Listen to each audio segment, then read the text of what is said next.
Bendito é o teu nome, Senhor. Nós não carregamos nenhum outro testemunho além desse testemunho, que a graça e a bondade do Senhor nos precede, nos alcançou, nos fortalece, nos anima, nos renova, nos trouxe a esse lugar para nos aquietarmos e ouvirmos da tua bendita e santa palavra. Que haja quietude, Senhor Deus, na nossa alma, no nosso espírito, de toda distração. Ó Deus eterno, que o nosso alvo, o nosso foco seja buscá-lo e encontrá-lo, Senhor, enquanto a palavra do Senhor é liberada. Ó Deus, enquanto a nossa adoração sobe. Ó Deus, enquanto as nossas ofertas, ó Deus, lhes são apresentadas, Senhor, ofertas de louvor, sacrifícios de louvor, mas também, Senhor Deus, os nossos dízimos, as nossas ofertas, as ofertas missionárias, trazemos diante do Senhor. São ofertas que levamos, apresentamos, movemos diante da tua presença e dizemos: Senhor, recebe, tu és digno de honra e de louvor. Aleluia, aleluia, louvado seja o nome do Senhor, amém? Graças a Deus. Vamos tomar assento, por favor. Aleluia, tome o seu lugar. Maravilhoso Deus, aleluia. Queridos, eu quero agradecer especialmente àqueles que ouviram o nosso convite, né? Fizemos um convite para que a igreja pudesse vir e retornando, né? Pudesse retornar aos poucos ao lugar da celebração do culto. Eu vejo que muitos atenderam, né? Muitos atenderam esse pedido. Dizer que nós não queremos e nós não agiremos, né, de forma desenfreada, né, sem os cuidados. Pelo contrário, continuaremos tomando, como temos tomado todos os cuidados, né? Usamos as máscaras, né, álcool em gel, há uma água especial no pano ali na entrada, para que todos pisem. Eu fico assim pensando em tantos mercados onde frequento, algumas padarias, eu fico olhando a reação de algumas pessoas. Ontem à tarde ainda passava por alguns lugares e eu observei alguns bares cheios, lotados, o pessoal sem máscara, sem nada. Sabe qual é a conclusão que eu chego? Não há, em Campo Grande, nossa realidade, não há um ambiente tão seguro, com tantos cuidados, como o ambiente da igreja. Não quero dizer que todas as igrejas, eu sei das igrejas que eu conheço aqui na cidade, né, de gente séria, de líderes sérios que estão olhando para esse momento e estão tendo cuidado, olhando para as famílias, né, eu vejo que eles estão tomando os mesmos cuidados. Então esse não é um cuidado apenas da igreja local, não, de muitas igrejas aqui em Campo Grande, né, de muitos ministérios aqui. Então venha, querido, amém? Você que está em casa, vai nos ouvir, né, ouvirá essa palavra, essa mensagem, essa ministração, logo mais. Então, por favor, né, você pode revezar com a sua esposa, faça isso. Algumas pessoas já estão fazendo. Vem para o lugar da celebração para buscarmos o conselho de Deus, amém, queridos? Nós precisamos, além desses cuidados básicos, normais, naturais, né, nós precisamos continuar no clamor ao Senhor, precisamos continuar clamando para que tudo volte ao normal, né, dentro de um outro contexto, lógico, mas para que a economia da nação brasileira volte, né, continue a rodar, né, que nada fique travado, a economia, as escolas, as universidades, o comércio, a indústria, enfim, amém, amados? Conto com as suas orações, né? Eu creio que Deus está nisso, nesse processo de restauração, de conservação da vida, aleluia. E eu quero convidá-los, nesse momento, a abrir a palavra do Senhor. Primeiro Evangelho de Mateus, capítulo 13. Quero ler com vocês apenas o versículo 33. Esse foi o versículo que nós ouvimos durante a célula na decorrer da semana, versículo 33. E é sobre esse texto que nós gostaríamos de conversar um pouquinho mais com vocês. Quem sabe, né, usando a plataforma aí da ministração que aconteceu já nas células, né, como pano de fundo, né, como um fundamento, e a partir daí nós darmos sequência. Mateus capítulo 13, versículo 33, o texto da palavra do Senhor diz: disse-lhes outra parábola: o reino dos céus é semelhante ao fermento que uma mulher tomou e escondeu em 3 medidas de farinha, até ficar tudo levedado. Só esse versículo mesmo. Queridos, Mateus capítulo 33 é um capítulo que fala a respeito de algumas parábolas sobre o reino dos céus. Quando você olha para o capítulo 33, você vai encontrar não apenas essa parábola, mas você vai encontrar várias outras fazendo uma menção, uma referência ao reino dos céus. E é interessante que essa parábola que acabamos de ler dentre todas desse capítulo, é a menor. É a menor parábola, apenas um único versículo. Jesus trouxe um ensinamento para eles, fez uma comparação do reino dos céus a um fermento que é aplicado sobre 3 medidas de farinha. Embora seja a menor das parábolas, talvez seja a mais polêmica de todas elas. Quando você olha os comentários, os comentaristas, o que eles dizem a respeito da parábola do fermento, a parábola do fermento, você vai perceber, que há uma discordância sem fim. Você encontra de tudo, né? Eu estava estudando sobre essa parábola e eu ouvi algumas coisas, e eu fiquei assim, eu falei, meu Deus do céu, conseguiram encontrar esse negócio aqui? Teve um determinado comentarista, não, nós omitimos o nome, lógico, mas ele conseguiu colocar culpa até nas mulheres aqui. A hora que eu ouvi aquilo, eu falei, meu Deus do céu, é muita criatividade desse povo. É uma parábola polêmica. E sabe aonde é que está a polêmica em tudo isso? Jesus decidiu fazer uma explicação a respeito do crescimento do reino dos céus. Ele diz: o reino dos céus é semelhante ao fermento que, aplicado às medidas de farinha, ele cresce. Quando Jesus usou essa expressão, o fermento, os comentaristas travaram. Por quê?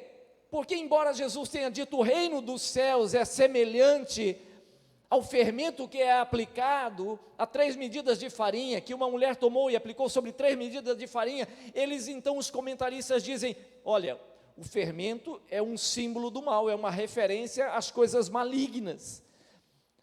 Tanto no Velho Testamento, quanto no ensino do apóstolo Paulo no Novo Testamento, é um ensino das coisas erradas, né? Ou do desvio doutrinário, do erro.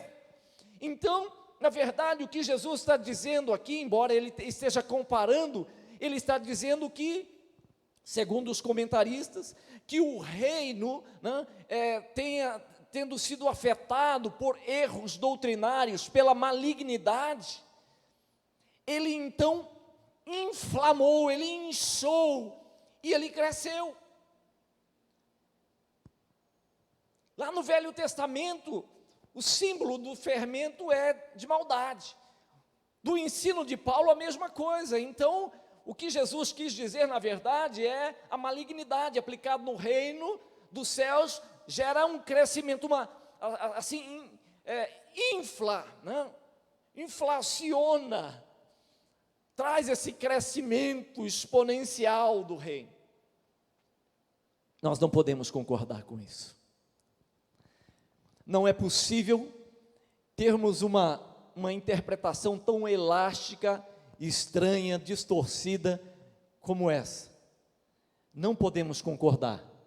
Não é porque o fermento lá no Velho Testamento foi usado como símbolo de pecado, Paulo aliou ou aplicou isso ao erro doutrinário em suas cartas, que nós vamos em todo lugar que encontrarmos fermento, vamos dizer assim, isso aqui é algo mal, está relacionado a algo mal.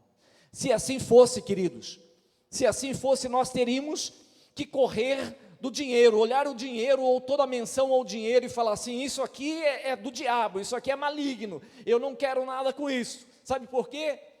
Porque foi por conta do apego ao dinheiro que Judas, um dos discípulos e apóstolos, se extraviou e se perdeu. Ora, eu não posso olhar o dinheiro e sempre aplicá-lo à desventura de Judas, não, porque o dinheiro na mão de um homem com um coração corrompido é um laço. Um homem que tem um coração desviado, corrompido, queridos, com pouco ou muito, é uma desgraça. Agora, o dinheiro na mão de um homem de Deus, de uma mulher de Deus, que tem temor ao Senhor, é uma bênção. Amém ou não? É uma maravilha, amados, é uma maravilha. O cara sabe investir, o homem sabe investir, a mulher sabe investir, aquilo gera receita, naquela receita gera renda, gera emprego, né? Aquilo ali traz dignidade, traz honra para a sociedade, é uma maravilha, gera crescimento para a sociedade e para a nação, é uma maravilha de Deus. A questão não é o dinheiro, a questão é nas mãos de quem está o dinheiro. Quantos projetos são viabilizados, projetos do reino, projetos legítimos são viabilizados por conta de gente que tem um coração em Deus, que fala assim, eu decidi investir nesse projeto. Quantas instituições são mantidas por conta de ofertas, né? De gente que tem um coração generoso, quebrantado e que não consegue ver uma necessidade e fala assim, eu decido abençoar. E Deus tem dado a essas pessoas a graça, né, de poder multiplicar isso. Entendem? A questão é, eu não posso olhar o fermento em todo lugar, né, e dizer isso é símbolo do mal. Não, eu preciso olhar o contexto, eu preciso olhar o momento, qual é a situação que ele está sendo usado, qual é o entendimento que está sendo trazido. Eu não posso olhar, por exemplo, a espada e dizer que a espada, toda a espada tem relação com a afronta, né? Porque um dia Golias usou uma espada para afrontar Israel. Eu não posso olhar para esse texto e olhar a partir desse texto para todos os demais textos e falar assim, a espada sempre será um símbolo de afronta contra os que servem o Senhor. Não, porque quando Davi partiu para cima daquele gigante, daquele homem, e o derrubou, o que ele teve em mãos, ele não tinha uma espada, ele tinha uma funda. Então ele pegou a espada de Golias, e com a espada de Golias ele cortou a cabeça de Golias. E quando ele fugia de Saul, ele chegou na casa do sacerdote em busca de alimento e arma. O sacerdote disse, olha, nós não temos arma, na verdade a única arma que eu tenho aqui, que mantenho aqui, é a espada de Golias. Essa serve? Ele diz, é essa mesmo. Ou seja, a espada nas mãos da pessoa errada pode se tornar um instrumento de afronta, nas mãos da pessoa certa, um instrumento de livramento. Amém, queridos? Amados, recursos que muitas vezes as pessoas desprezam, desvalorizam, né? Nas mãos de pessoa errada, meu Deus, é um tropeço. Eu recordo que alguns anos atrás nós tínhamos um trabalho de evangelização dentro de um presídio aqui no interior do estado. E nós íamos com alegria, nós nos encontrávamos com aqueles presidiários, onde tínhamos todo sábado um tempo onde ministrávamos a palavra do Senhor para aqueles homens. Eu lembro de alguns daqueles homens, alguns me escreviam, né? Morávamos na mesma cidade, mas eles escreviam carta contando a respeito do testemunho, como que foi a semana, aquela coisa toda. E eu lembro da alegria de alguns deles, eu lembro do brilho dos olhos de alguns deles, quando nós chegávamos, né, naquele nosso encontro, todos os sábados, para ministrar, para liberar a palavra de Deus. Que coisa tremenda, eles ficavam alegres pela nossa chegada. Nós levávamos Bíblia, para alguns nós dávamos o Novo Testamento, aquela versão pequena que todos vocês conhecem.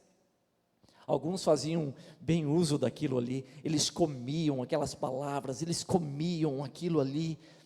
Outros usavam a Bíblia, as folhas da Bíblia, para enrolar um baseado. Eles destacavam, a folha é muito fininha, jogavam uma maconha ali dentro, e aí pronto. Você está entendendo? Eu não posso olhar o fermento lá no Velho Testamento, e a partir daquilo ali, não sempre dizer isso aqui é símbolo do mal. Não, depende do contexto. Depende, recursos na mão de gente desviada, de gente que tem um coração corrompido, queridos, a coisa se perde, se corrompe, mas não nas mãos de um homem de Deus, de uma mulher de Deus, que tem propósito, tem um coração no Senhor, é uma bênção do Senhor, aleluia, glória a Deus por isso, aleluia, amém, amados? Aleluia. Eu compreendo que o nosso olhar não pode se ater, nós não podemos travar apenas na expressão fermento. Nós não podemos ficar travados apenas porque Jesus comparou o reino dos céus ao fermento, que aplicado a 3 medidas de farinha cresce. Não, eu não posso ficar à margem, travado à margem, eu preciso ir para lugares mais fundos. Eu preciso olhar, então, compreender que o nosso olhar tem que se voltar para o fato do fermento ter sido escondido em medidas de farinha. Sabe o que eu fiz com a minha Bíblia? É algo pessoal, não estou sugerindo que você faça na sua. O texto bíblico, lógico, nós não alteramos, mas essas expressões que existem antes do texto bíblico, elas não são bíblicas e nem são inspiradas por Deus. São organizações da Bíblia, são temas, são títulos que os organizadores trouxeram para que tenhamos um melhor entendimento. Você vai ler um determinado texto e eles então precederam com um tema, com um título. Por isso que tem a parábola não sei do que, a parábola não sei do que. Você fala, meu Deus, será que isso tinha no original? Não tinha. No original é um texto corrido. Mas os organizadores, logicamente, eles organizaram e fizeram isso. Sabe o que eu vi na minha Bíblia?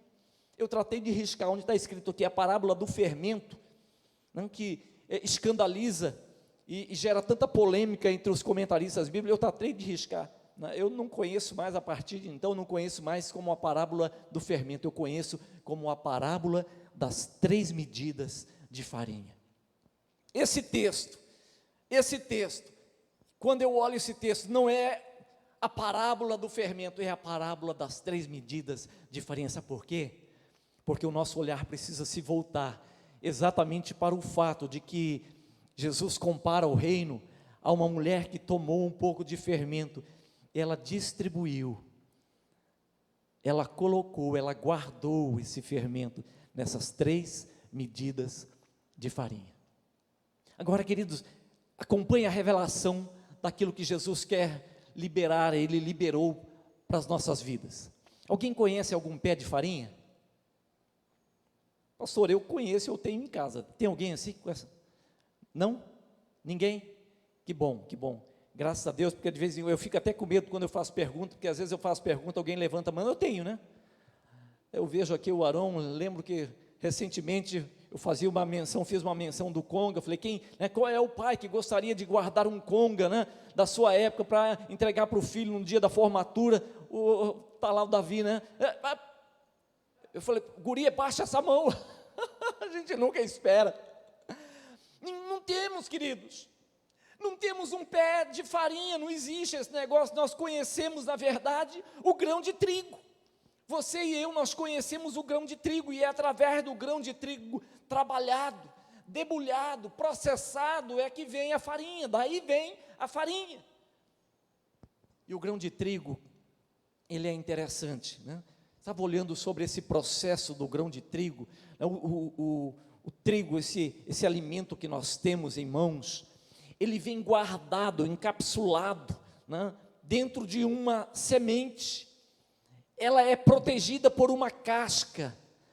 Essa casca, queridos, ela precisa ser retirada para que tenhamos acesso ao alimento, aquele núcleo, aquela parte branca, né, que gera a farinha, né, que tem aí, nós conhecemos, que vai gerar, que vai formar o amido, que vai fornecer elementos para a produção de tantos e tantos alimentos. Agora, essa casca, queridos, compreenda isso, essa casca, ela é muito dura, ela é muito dura.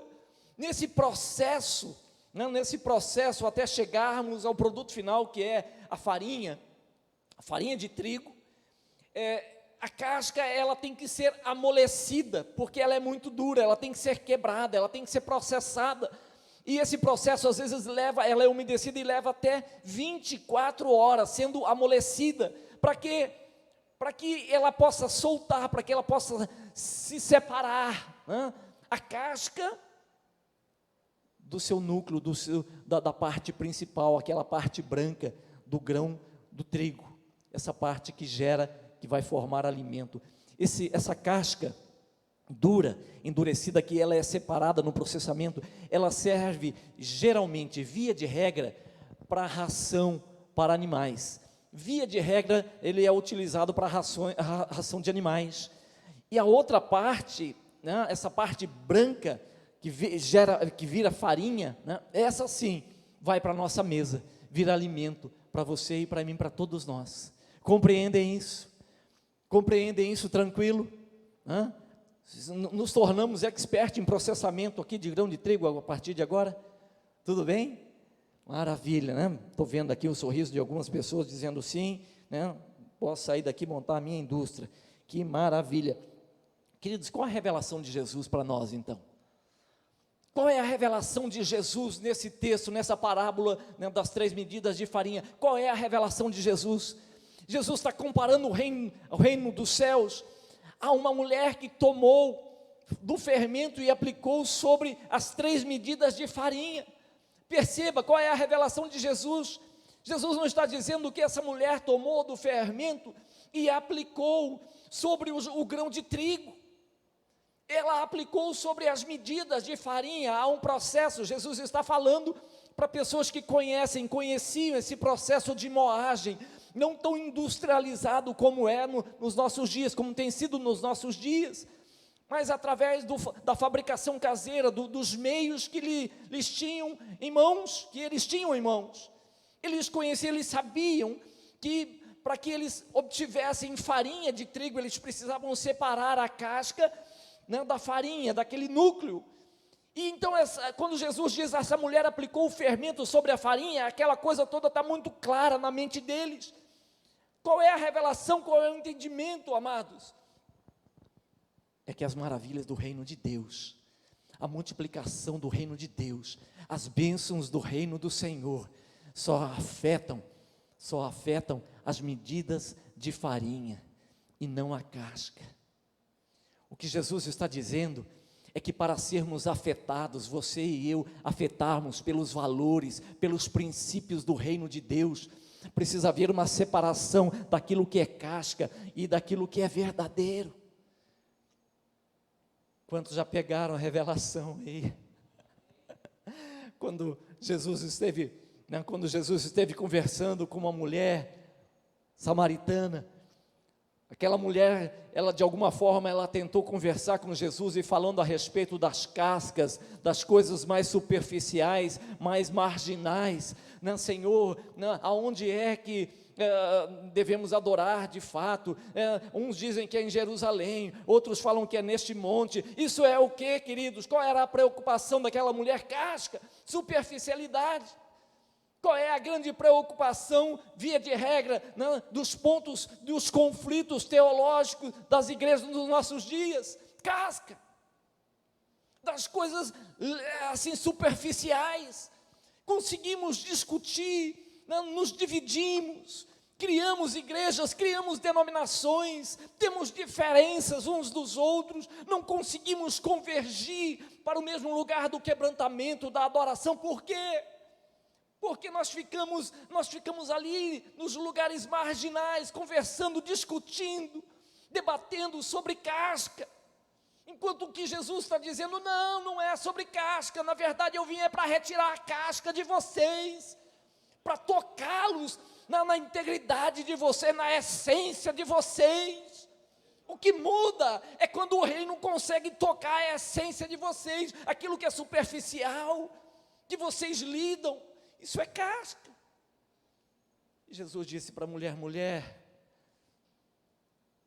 na verdade, é chegada a hora, vem a hora, e na verdade é chegada a hora em que os verdadeiros adoradores não vão adorar o Pai, não é no monte, não é em Jerusalém, não é no templo, não, o Pai procura adoradores que o adorem em espírito e em verdade.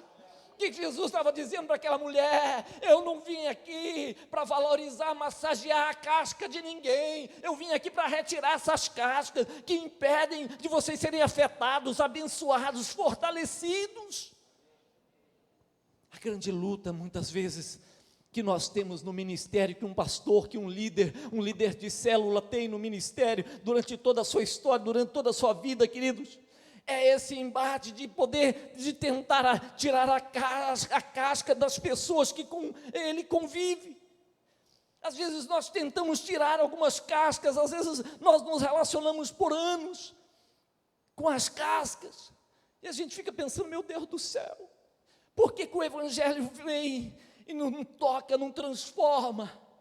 Você sabe, tem muita casca ali que tem que ser tirada, mas quando você toca, quando você tenta tirar a casca, a pessoa se ofende, a pessoa fala assim, não, você quer me destruir, você está exigindo demais, né? E aí eles falam assim, eu desisto.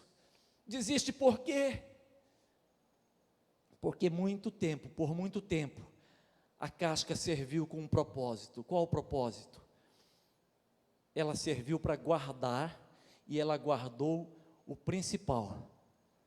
Mas há um momento onde o Senhor vem, e essa é uma das ações do Espírito Santo, o Senhor vem para retirar as cascas, para que possamos conhecermos a nós mesmos de verdade, a nossa essência, o nosso chamado, o nosso propósito. Muita gente caminha e fala assim, pastor, eu não conheço o meu propósito. É verdade, não é possível conhecermos o nosso propósito, o nosso chamado, o propósito, o projeto de Deus para as nossas vidas, enquanto as cascas não forem retiradas. Quando elas são retiradas, a ação do reino dos céus vem sobre nós, e a coisa começa a acontecer, e você fala, meu Deus, é isso, queridos, é por isso que Jesus encontrou com Nicodemos, né, um homem entendido da lei, e aquele homem, ele estava assim, né, questionando Jesus, como é que é esse negócio, mestre, tu és mestre em Israel, eu sei que o Senhor sabe todas as coisas. Jesus já foi logo e falou, isso é casca, vamos conversar a respeito de essência, tem que nascer de novo, rapaz. Como é que é? Tem que nascer de novo. Mas assim, como que é esse negócio? Nascer de novo? Eu, um homem velho, como que eu vou voltar para o ventre da minha mãe? Falou, em verdade eu vos digo, se você não nascer da água e do Espírito, você não pode ver o reino de Deus. Ele está falando a respeito de essência. Nicodemos, com toda a sua estrutura, conhecimento, ele sabia muito a respeito da lei, da letra, mas nada a respeito da sua essência, do seu projeto, do seu propósito. Deus quer trabalhar a sua vida, o reino de Deus quer tocar a sua vida, o Espírito Santo de Deus quer tocá-lo de uma forma incrível, tremendamente incrível, para que você possa experimentar níveis novos, elevados da glória, da aliança, do reino de Deus. Aquilo que você tem experimentado até hoje, isso é nada, é muito pouco diante daquilo que o Senhor tem reservado para a sua vida, queridos. Todo o projeto de Deus nos leva, nos encaminha para termos esse encontro com a glória do Senhor na nossa essência, porque quando descobrimos o nosso propósito, o nosso chamado, você fala, ei, agora eu entendi porque Deus permitiu isso, agora eu entendi porque Deus permitiu que eu passasse por aquilo, agora eu entendi porque aquela prova tão dura, agora eu entendi, né, porque aquelas peneiras me ralaram bastante, agora eu entendo porque aquelas feridas no passado. Era o Espírito do Senhor trabalhando, amolecendo a sua vida para tirar a casca, porque, queridos, nós vamos, né, assim, sendo muito, muito verdadeiros, chegamos diante da presença do Senhor com muita casca, e casca dura, alguns de nós demos muito trabalho, eu fui um deles, né? Ainda dou muito trabalho. Você fala assim, pastor, você está pronto? Não estou pronto nada, né? Estou pronto nada, eu ainda dou muito trabalho, eu tenho líderes sobre a minha vida, ainda dou muito trabalho para o Espírito Santo, porque muitas vezes Ele fala, eu demoro, às vezes eu reluto, para obedecer, para ir, para avançar, isso é trabalho, não? São níveis de cascas, que ainda não foram tiradas, Ele está tirando, você compreende isso? Porque será que o Senhor falou, olha, vocês fiquem em Jerusalém até que do alto vocês sejam revestidos de poder, não saiam de Jerusalém, sabe por quê? Você pode olhar para aquele texto de Atos, falar que coisa linda, o Espírito Santo veio, o derramar, o poder do Espírito Santo caiu sobre ele, o Espírito Santo foi derramado sobre todos. Por que será que eles não podiam sair? Será que eles tinham que aguardar o Espírito Santo se preparar para chegar? Não, eles estavam sendo chocados. O Espírito Santo estava ali derramando a água sobre o coração daqueles homens, estava amolecendo aquelas cascas. Sabe por quê? Porque o Espírito Santo, o poder do Espírito, só teria eficácia quando as cascas saíssem. Depois que as cascas saíram, o Espírito Santo veio, caiu sobre eles de uma forma tremenda, e todos foram batizados com o Espírito Santo, foram transformados em outras pessoas, assim, de um abrir e piscar de olhos, saíram dali como homens valentes, entraram como homens temerosos, entraram como homens disputando um lugar no reino de Deus. Senhor, quando vieres no teu reino, lembra-te de mim, Senhor. Uns trouxeram a mãe e falaram: Senhor, lembra do meu filho, põe uma à direita, outra à esquerda. Era esses homens cascas duras que falaram para Jesus: Senhor, quer que oremos para que o fogo caia sobre esses incrédulos, acabe com essa cidade. Gente casca dura. O Espírito Santo juntou aquele povo e diz: gente, eu vou amolecer vocês. Há um processo, há algo novo que eu quero fazer na vida de vocês, e eu vou fazer a partir do momento que as cascas caírem e forem retiradas. Quando eles esperaram, a água veio, todos aqueles dias, perseverando na oração, no clamor, aquele momento oportuno do Senhor, o Espírito Santo veio. Foram tremendamente, poderosamente afetados pela unção do Espírito Santo de Deus. Aleluia! Qual é a revelação de Jesus, queridos? A revelação de Jesus é a ação do Espírito para quebrar as nossas cascas, pois só assim experimentaremos o poder de Deus. Aleluia, amém. Eu quero finalizar com vocês lendo um texto. Eu iria fazer menção, mas eu quero ler Efésios. Você não precisa se preocupar, não precisa abrir, apenas ouça. Efésios, quando Paulo está falando a respeito da igreja, ele faz uma comparação ao relacionamento entre marido e mulher, e ele diz assim: maridos, amai vossa mulher, como também Cristo amou a igreja, e a si mesmo se entregou por ela, para que a santificasse. Diga comigo: para que a santificasse, tendo-a purificado, por meio da lavagem de água pela palavra. Olha o que o Espírito Santo de Deus, olha o que Jesus fez por meio do Espírito Santo. Ele quis purificar e pretende purificar a igreja. Ele consegue fazer isso mediante o lavar da água. Tem que cair água. Para quê? Amolecer o grão de trigo. Estão pegando a revelação? Amolecido o grão de trigo. Essa igreja então consegue ser afetada, santificada, adornada. Deixa eu continuar.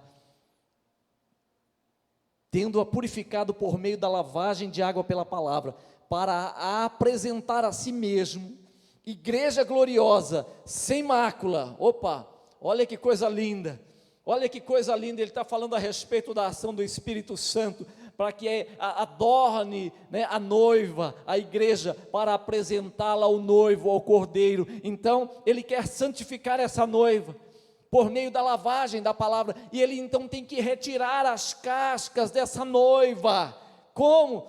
Sem mácula, sem ruga, nem coisa semelhante, porém santa e sem defeito. Aleluia. Toda a ação do Espírito Santo nos nossos dias, todo o ministério do Espírito Santo nos nossos dias, é para retirar as cascas. Ele retira os defeitos da noiva, ele retira a ruga, sabe o que é a ruga da noiva? São aquelas cascas que a gente vai levando, conduzindo, aquelas velhas manias que nós herdamos, às vezes herdamos de família, herdamos do nosso meio de convivência, e a gente fala assim: não, eu sou assim mesmo, desde pequeno, Desde pequenininho, eu era chamado de curvinha de rio. Eu era pequenininho na escola, jardim de infância, as crianças me chamavam de curvinha de rio. Eu fui crescendo, e hoje eu sou o curvão de rio, né? Rugas, o passado, né? O tempo vem, né? Ele vem assim, enrijecendo as cascas, mas o Espírito Santo está retirando. O Espírito Santo quer retirar essas coisas das nossas vidas. Para quê? Para que você e eu não possamos ser apresentados, nos tornemos essa igreja gloriosa, santa, sem mácula, sem ruga, sem defeito, nada, bonita, cheirosa, queridos, apresentável, de forma que Ele possa levar-nos a apresentar ao noivo e falar assim: está pronto, Senhor, eis a tua noiva, esse é o meu trabalho, essa foi a minha função, esse foi o meu ministério, eu tirei as cascas, e agora ela pode experimentar níveis novos da tua presença, da tua glória e do teu poder. Vamos nos colocar em pé, em nome do Senhor Jesus, aleluia, graças a Deus, que maravilha, eu quero terminar, né? Graças a Deus, estou bem adiantado, eu vi que nem colocaram água para mim hoje, que é para mim, assim, pregar rápido, né? Eles colocam água, e quando colocam água eu fico animado, e eu começo a pregar mesmo, né?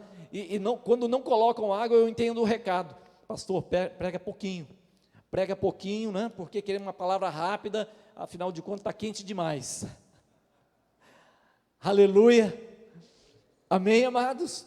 Quantos entendem, quantos compreendem, que o Espírito Santo está arrancando, está tirando cascas nesses dias, agora sim, só levanta a mão comigo de forma ousada, se você crê, que ainda existe alguma casca, que Ele precisa arrancar da sua vida, só levanta a mão comigo, reconhecendo de que tem casca mesmo, e que Ele precisa. Nós vamos ficar com as nossas mãos levantadas, e nós vamos clamar ao Espírito Santo de Deus. Se você fala: não, Senhor, eu estou pronto, eu estou prontinho, uma igreja sem mácula, sem ruga, estou tranquilo, não tem problema, mas se você está comigo, juntamente comigo, levantando as mãos, eu queria que você fizesse, aí onde você está, levante a sua mão, e a sua oração também ao Senhor, fala para Ele, fala assim: Espírito Santo, eu não quero continuar resistindo, Espírito Santo, eu não quero continuar resistindo, eu não quero continuar me opondo a essa ação tão tremenda, linda, poderosa do Senhor, eu não quero continuar resistindo àquilo que o Senhor quer fazer na minha vida. Eu creio que o Senhor deseja fazer e fará infinitamente mais na minha vida do que eu tenho entendido, orado, crido, imaginado. Eu creio que o teu projeto, o teu propósito para a minha vida é muito maior do que eu tenho entendido, muito maior do que as posições que já tenho ocupado. Senhor, continua a tua obra em minha vida, Senhor, no decurso dos dias, no decorrer dos dias, Senhor, não recue, Senhor, porque eu sou tardio muitas vezes em obedecer, não recue, porque muitas vezes eu me apego a algumas cascas, e não quero e impeço, Senhor, de agir. Não recue, Senhor, pelo contrário, avance, continue, fale comigo em sonhos, fale comigo em visões, fale comigo através da tua palavra. Senhor, leveda, afeta tudo mesmo. As 3 medidas de farinha na minha vida sejam afetadas, espírito, alma e corpo. As 3 medidas sejam afetadas no meu espírito, a minha alma e o meu corpo. Que nada fique de fora dessa afetação, que nada fique de fora da ação poderosa, genuína do teu Espírito Santo. Que o fogo da glória do Senhor venha e me conduza para níveis novos, me conduza a viver realidades novas que eu ainda não entrei, que eu ainda não vivenciei, mas eu entrarei em nome de Jesus. Eu estou declarando isso, a minha vida foi marcada para isso, o propósito do Senhor para a minha vida, ó Deus, se dará, acontecerá na medida, ó Deus eterno, que o teu Espírito me afetar, tocar essas medidas em mim. Levantamos as nossas mãos como reconhecimento de que precisamos muito mais, precisamos muito mais, Senhor. Toca-nos mesmo, vai tocando aqui nessa reunião dos teus amados, dos teus amigos. São os teus amigos que vieram nesse dia te buscar, vieram buscá-lo. Levantamos as nossas mãos para te dizer o quanto te amamos, o quanto desejamos, o quanto, Senhor Deus, temos assim temor em dizer: Senhor, não recue, não te apartes de mim. Obrigado por esse dia, obrigado pela tua graça, o teu amor, pela tua bondade, obrigado pela unção do teu Espírito que flui, que cai, obrigado pela lavagem da palavra, esse derramar das águas que se movem nesse ambiente, nesse santuário, que continua movendo nas nossas vidas, que essa água, que a palavra do Senhor amoleça mesmo todo lugar de resistência, que não haja resistência em nós, haja graça, quebrantamento, alegria, renovo, um novo ânimo. Que a presença do Senhor seja o nosso bem maior, a nossa busca de cada manhã, Senhor, de cada manhã. Te exaltamos por isso. Que a honra do Senhor e a bênção do Senhor venha sobre a vida desses amados, sobre a vida dessa igreja, ó Deus, uma igreja gloriosa, ó Deus, uma noiva, Senhor Deus, que está sendo adornada nesses dias. E eu creio, Pai, eu creio, e os meus olhos, ó Deus, são testemunhas de que o Senhor está adornando tantas pessoas nesse lugar, ó Deus, nessa cidade, na nação brasileira, nas nações, para que nos tornemos uma noiva, Senhor, uma noiva apresentável, uma noiva bonita, uma noiva desejável, uma noiva, Senhor, que te alegra. Nós te exaltamos. Que graça, que o amor, as ternas e eternas consolações do teu Espírito venha e fortaleça essa noiva, a tua igreja gloriosa, em nome de Jesus. Amém. Aleluia. Amém, amados. Aleluia. Aleluia. Igreja gloriosa, tem uma semana de vitória, tem uma semana debaixo do regozijo, do descanso, do controle e dos cuidados do Senhor. Estaremos juntos nas células durante a semana. Quinta-feira tem um culto online. Quinta-feira tem um homem de Deus, vai liberar uma palavra do Senhor tão tremenda. Não falte, não falte. Graças a Deus, porque eu tenho visto muitos de vocês acessando, né, nas quintas-feiras os cultos online, gente de outras cidades até nos pedindo os links. Enfim, eles não querem perder. Não perca. São homens, são gente que tem dedicado o tempo. É gente concorridíssima, gente que tem uma agenda muito concorrida, gente que nós não conseguimos trazer presencialmente aqui. Alguns deles você tem que fazer uma agenda com 1 ano de antecedência, né? São pessoas simples, mas que têm um ministério dedicado às nações. E eles estão dedicando um tempo para ministrar ao nosso coração nas quintas online. Aguardo você lá. E domingo que vem estaremos nesse lugar, na presença do Senhor. Deus te abençoe e te guarde, em nome de Jesus.